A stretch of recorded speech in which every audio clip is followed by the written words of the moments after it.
On this channel, $1 Million Made Easy, we love to run numbers for people. In this video, I want to look at somebody that's ready to retire. And what's been interesting, I've been watching financial channels like most of you do. And Wall Street Journal just came out saying a person needed $1.46 million to retire. I'm going to put that in there. 1.46 million. And my question is, how did they come up with that number?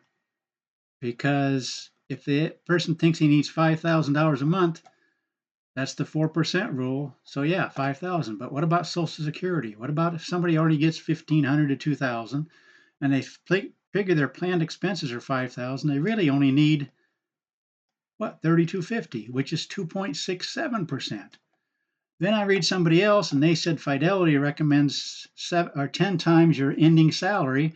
They said if somebody's making 75,000 when they retire, 10 times that would be 750,000, which is half of what Wall Street Journal said. But then you can see you're up to 5.2%. Now, in a lot of videos, we run what the different percentages would be. For example, right here, we went to 2,500. That'd be exactly 4%. So if we look at the numbers for the S&P 500 for the last 100 years, how many times would somebody have run out of money?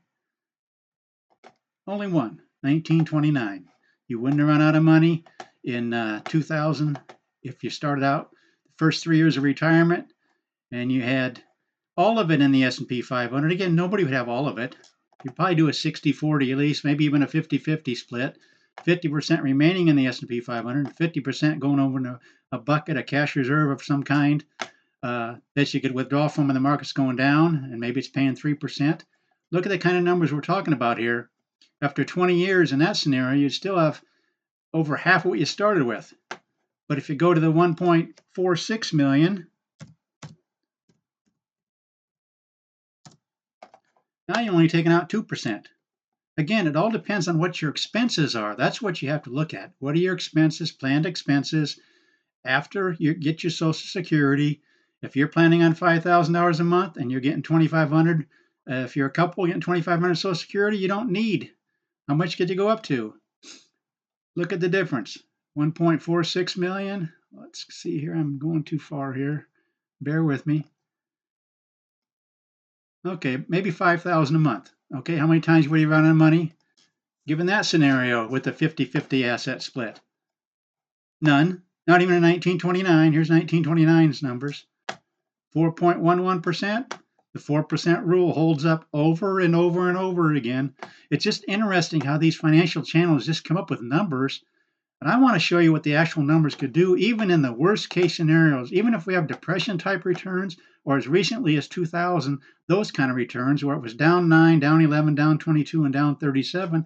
But in that scenario, with this kind of money, withdrawing that amount, you're staying within the 4% rule, you're doing a 50-50 split, you do not run out of money. In fact, you've got half of what you started with after 20 years. If you do a 60-40 split, you got even more. You got 923,000. Why? Because more staying in the stock market so it can grow when these returns come back.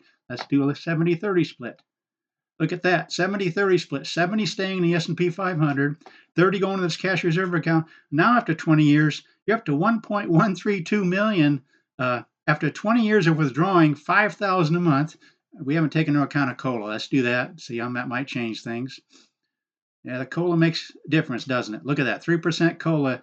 After 20 years, you'd be down to 316,000. A 2% COLA, you'd have 617,000. A 1% COLA, you'd 888. So to be fair, you need to play in a COLA. Let's see what 60-40 would do. Right now, we're at 316,000. How about a 60-40? Now you're down to 190.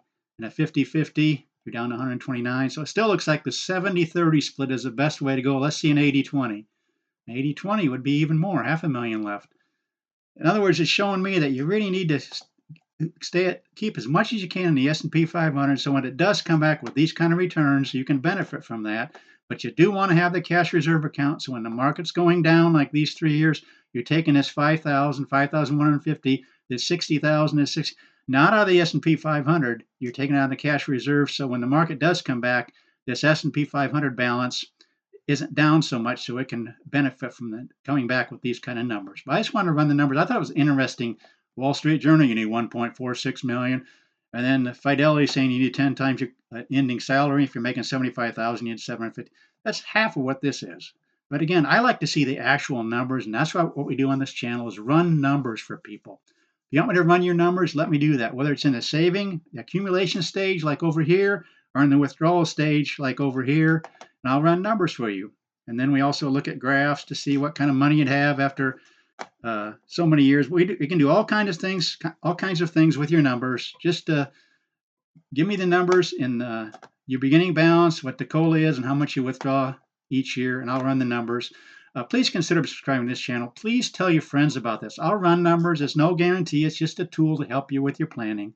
But please like the video, and thanks for watching.